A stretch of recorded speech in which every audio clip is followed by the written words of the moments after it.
ప్రభునందు నాకు అత్యంత ప్రియమైన వాళ్ళారా, మీ అందరికీ నా హృదయపూర్వక వందనాలు.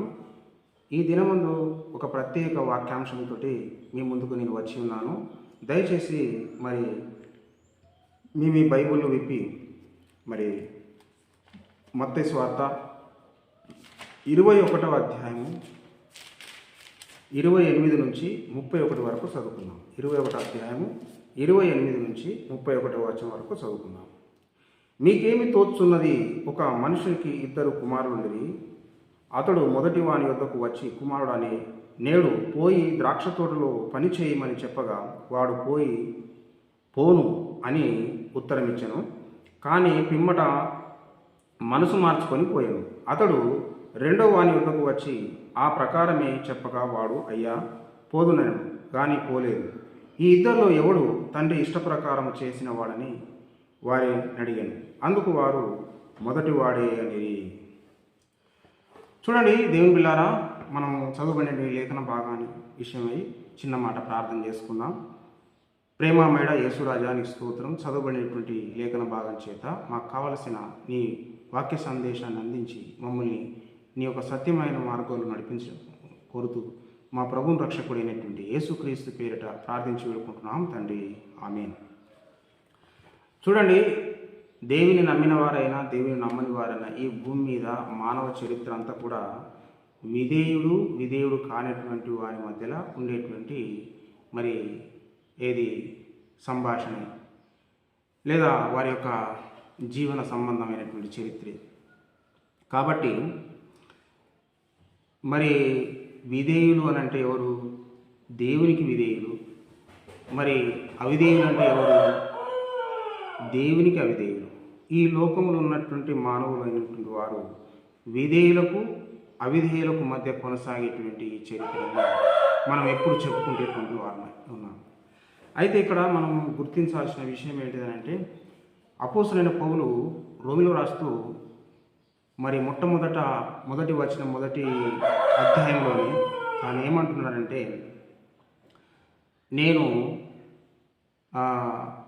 యేసుక్రీస్తు దాసుడను అపోస్తలుడుగా ఉండుటకు పిలువబడినటువంటి వాడను అని చెప్పాడు. అంటే ఇంకా కూడా మనము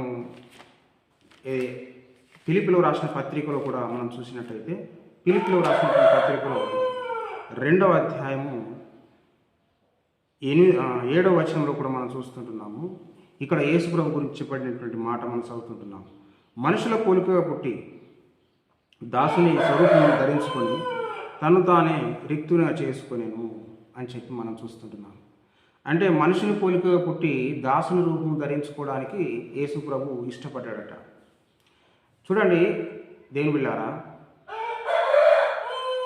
అపోస్తలుడైనటువంటి పౌలంతటి గొప్ప వ్యక్తే నేను బానిసను లేకపోతే దాసుని అని చెప్పుకున్నాడు.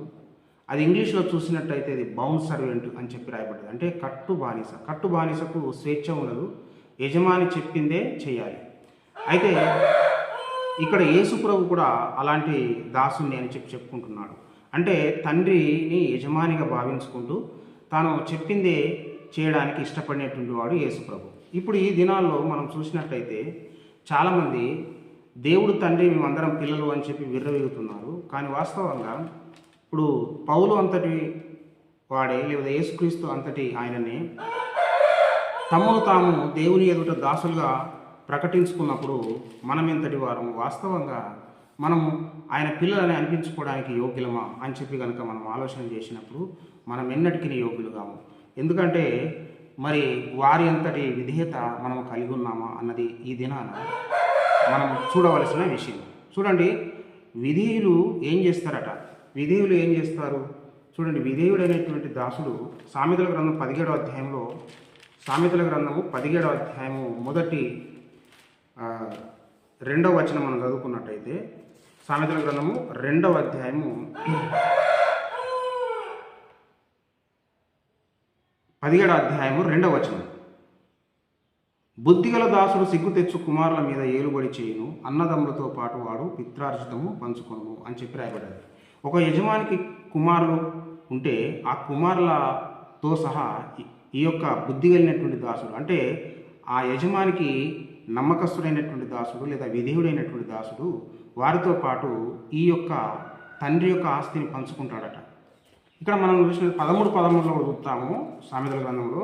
13:13లో ఆజ్ఞను తిరస్కరించువాడు అందువలన శిక్ష నొందును, ఆజ్ఞ విషయమై భయభక్తులు గలవాడు లాభం పొందును అని చెప్పి మనం చదువుతుంటున్నాం. అంటే ఆజ్ఞను తిరస్కరించేటువంటి వాడు శిక్షను పొందుతాడు, వాడు కుమారుడు అయినా పర్వాలేదు.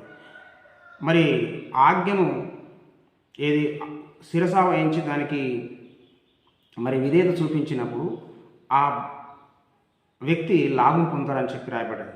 అంటే ఈ యొక్క దాసుడు యజమాని పట్ల భయభక్తి చూపించాడు కాబట్టి దానికి అతనికి ప్రతిఫలంగా ఆస్తిని పొందుతాడన్నమాట కూడా మనం చూస్తుంటున్నాం. కాబట్టి ఇప్పుడు ఈ లోకంలో మనం ఉన్నాము.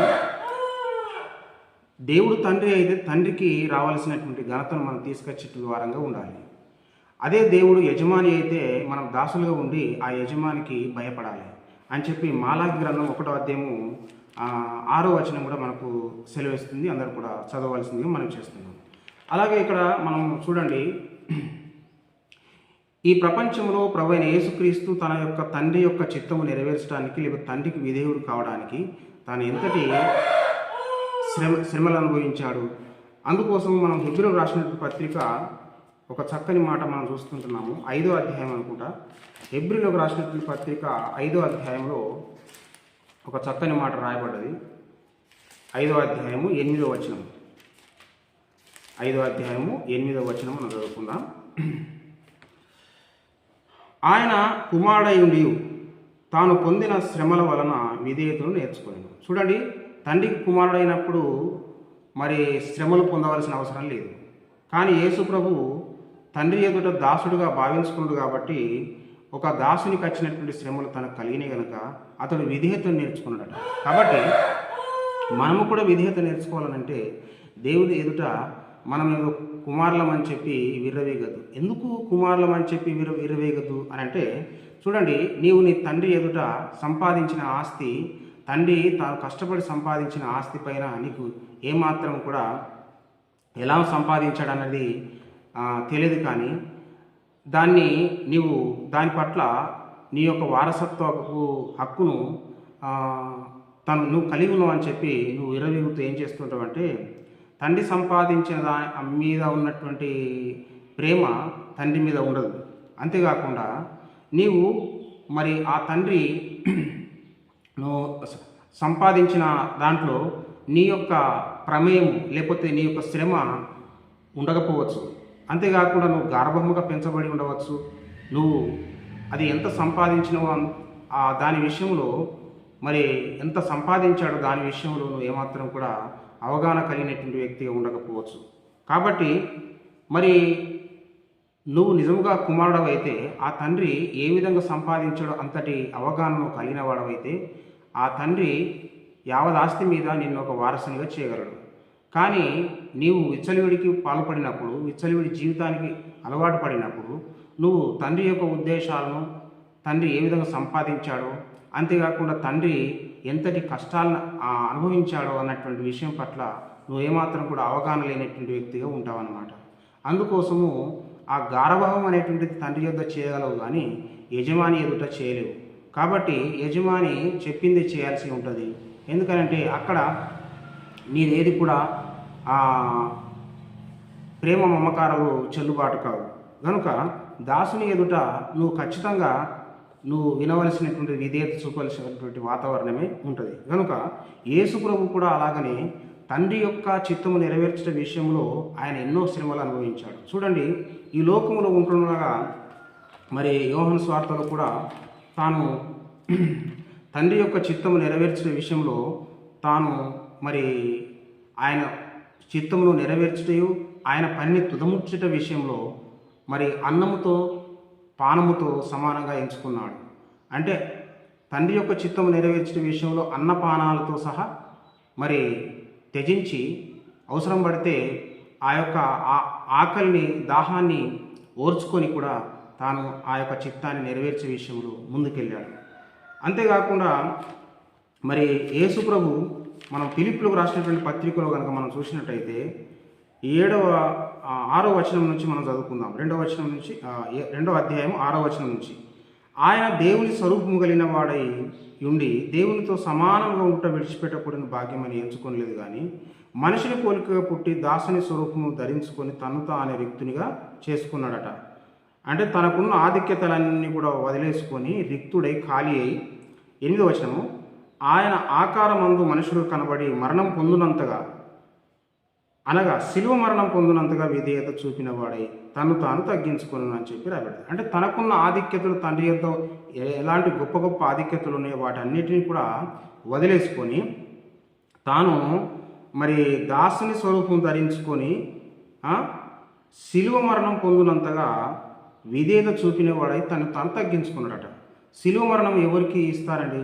శిలువ మరణంకు పాపులకు, శాపగ్రస్తులకు, దేశద్రోహులకు, కరడుగట్టిన మహా నేరగాళ్లకు మాత్రమే ఆ యొక్క శిలువ మరణాన్ని ఇస్తారు. కానీ ఇప్పుడు యేసుప్రభు ఏ పాపం చేయకన్నా కూడా తండ్రి యొక్క చిత్తం విషయంలో ఎంత నిబద్ధత కలిగి ఉన్నాడో, ఎంత పట్టుదల కలిగి ఉన్నాడో, తండ్రిని ఎంత ప్రేమించాడన్న సంగతి మనం చూస్తుంటున్నాం. చాలా మటుకు మనము ఆ తండ్రి ఇచ్చేటువంటి ఆస్తి పైన మమకారము ఉంటుంది, కానీ తండ్రికి ఎంత విధేయత చూపించాలనో, తండ్రిని ఎంత గౌరవించాలనో, తండ్రికి ఎంత భయభక్తి కలిగి ఉండాలనో అన్న సంగతి విషయంలో మనమందరం కూడా వెనుకంజలు ఉంటాం. ఇక్కడ మనం చూసినట్టయితే ఆ యొక్క తండ్రి మరి శిలువ మరణం పొందినంత కూడా తను తాను తగ్గించుకున్నాడు. ఇప్పుడు నేను ఒక చిన్న మరి యేసుప్రభు చెప్పినటువంటి ఒక ఉపమానం గురించి నేను పరిచయం చేస్తాను. చూడండి, మత్తయి స్వార్తలో, లూకా స్వార్తలో ఒక యేసుప్రభు చెప్పినటువంటి ఒక తప్పిపోయిన కుమారుని గురించి రాయబడ్డది. ఇది 15వ అధ్యాయంలో 11 నుంచి మనం చదువుకుంటూ పోతాము.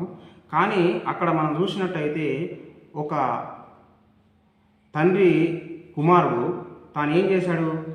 తన ఆస్తిలో తనకు వాటా ఇవ్వమని చెప్పి వాటాను పొందుకొని ఆ యొక్క వాటాను తీసుకొని పోయి మరి వేశ్యలతో, అంతేకాకుండా స్నేహితులతో ఖర్చు పెట్టేసి వేరే చోట మరి తాను అనేక ఇబ్బందులు పడ్డాడు. వేరే దేశంలోకి వెళ్ళి అనేక ఇబ్బందులు పడ్డాడు. చివరికత్తే తన దగ్గర ఉన్నటువంటి ధనమంతా కూడా అయిపోయినాక, తర్వాత స్నేహితులు కూడా చేయి విడిచి వెళ్ళిపోయినాక తాను దుర్భర పరిస్థితి అనుభవించాడు. తిందామంటే తిండి లేని స్థితిలో ఒక పందులు మేపేటువంటి వాని యొద్ద, లేదా పందుల వాని యొద్ద జీతం ఉండి ఆ పందులు తినేటువంటి పొట్టును తింటూ తన యొక్క దుర్భర పరిస్థితిని ఎదుర్కొంటున్నాడు. అయితే ఈ సందర్భంలో మరి నేను ఒక తప్పు చేశాను, పాపం చేశాను. ఎలాంటిది అంటే, నా తండ్రి యొద్ద అనేకమైనటువంటి దాసురాలు ఉన్నారు. మరి వారికి సమృద్ధి ఆహారం ఉన్నది. నేనైతే ఇక్కడ మరి ఆకలికి చచ్చిపోతున్నాను. మరి నేను నా తండ్రికి విరోధంగా, మరి దేవునికి విరోధంగా నేను పాపం చేశాను గనుక ఇక నేను నా తండ్రికి కుమారుని అనిపించుకోవడానికి యోగ్యుని కాను. మరి ఇప్పుడు నా తండ్రి యొద్దకు నేను వెళ్ళి ఆ తండ్రి యొద్ద ఉన్నటువంటి దాసులోకనిగా నేను ఉండి సేవ చేస్తూ కనీసం నా బ్రతుకును వెళ్ళబుస్తా, అలానైనా నేను మంచి బ్రతుకు బతుకుతా అని చెప్పి ఒక తీర్మానం చేశాడండి. అప్పుడు తీర్మానం చేసినాక తర్వాత నిజముగానే ఆ తండ్రి ఆ యొక్క కుమారుని దూరం నుంచి వస్తున్నటువంటి ఆ కుమారుని గమనించి తండ్రి వెళ్ళి ఆ కుమారుని మీద పడి ముద్దు పెట్టుకొని మరి ఆ కుమారునికి మంచి వస్త్రములు తొడిగించి, పాదుకలు తీసుకొచ్చి తొడిగించి, తల మీద పాగ తొడిగి అంతేకాకుండా ఈ వేలుకు ఉంగరం పెట్టి తనను ఆ యొక్క కోల్పోయినటువంటి అనుబంధాన్ని మరలా కుదుర్చి, అంతేకాకుండా తనకు ఆ కుటుంబంలో ఉన్నటువంటి వారసత్వ అధికారాన్ని అనుగ్రహించి తనను సన్మానించాడు. ఎప్పుడు సన్మానిస్తాడు? ఎప్పుడు మనం సన్మానంకు యోగ్యులమవుతామంటే మనము మారు మనసు పొందినప్పుడు. చూడండి, మారు మనసుకు మించినటువంటి మరి గొప్పది ఏది లేదండి. ఎందుకనంటే పశ్చాత్తాపం మించిన ప్రాయశ్చిత్తము మరొకటి లేదు అని చెప్పి మనం చూస్తుంటున్నాం. చూడండి, పడిపోయినటువంటి వ్యక్తి లేస్తే అది గొప్పదే. ఎందుకనంటే పడినవాడు లేస్తే దాని ద్వారా మరి ఆ పడిన అనుభవం చేత అతడు మరలా చక్కగా నిలబడగలడు. అందుకోసము మరి పడి లేచిన వాడు గొప్ప అని చెప్పి మనం గ్రహించాలి. ఈ వ్యక్తి పడి లేచినటువంటి వాడు అన్నమాట. కాబట్టి ఇతడు మరి తండ్రి యొక్క అతడు విధేయుడై ఉంటాడు. జీవితకాలం వల్ల తండ్రికి మంచి సేవ చేస్తాడు. అలాగే మన జీవితంలో కూడా మనమందరం కూడా మరి తప్పిపోయినటువంటి వారము. మనము ఏదో విధంగా దేవునికి అవిధేయులమై దూరం వెళ్ళిపోయాము. దేవునికి అవమానం తీసుకొచ్చాము, సిగ్గు తీసుకొచ్చాము. చివరికి వస్తే తండ్రి యొక్క కృపకు కూడా పాత్రలం కామన్నట్టుగా మనం జీవించాము. కానీ తండ్రి ఎంత కృపగలవాడనంటే ఈ యొక్క తప్పిపోయిన కుమారుని దూరం నుంచి వస్తున్న ఆ విషయాన్ని గమనించి మరి ఆ యొక్క కుమారుని కౌగలించుకొని ఇంట్లో చేర్చుకున్నట్టు మన జీవితంలో కూడా అలాంటి యోగ్యత దయచేస్తాడు. కాబట్టి ఇప్పుడు ఒక విషయాన్ని మనం చాలా జాగ్రత్తగా గ్రహించాలి. గర్భంగా పెంచినటువంటి ఆ కుమారుడు ఆ యొక్క తండ్రి మీద ఉన్నటువంటి ప్రేమ కంటే ఆస్తి మీద ఉండటం బట్టి తాను ఆస్తిని తీసుకొని వెళ్ళిపోయాడు తప్ప, మరి ఎప్పుడైతే ఆ ఆస్తి అంతా కరిగిపోయిందో ఆ యొక్క తండ్రి పట్ల తనకు ప్రేమ అనేటువంటిది వచ్చింది. కాబట్టి మనకు ఈ లోకంలో దేవుడిచ్చేటువంటి దీవెనల మీద కాదండి, మనము దేవుడిచ్చేటువంటి దేవుని యొద్ద మన యొక్క విధేయత కలిగి ఉండాలి. అంతేకాకుండా దేవుని పట్ల మన ప్రేమ కలిగి ఉండాలి. అలాంటి ప్రేమ గౌరవం కలిగి ఉండాలని చెప్పి మాలాకి గ్రంథము 1వ అధ్యాయంలో మనం చూస్తాము. చూడండి, 1వ అధ్యాయం 6వ వచనం మనం చదువుకుందాం. మాలాకి 1:6.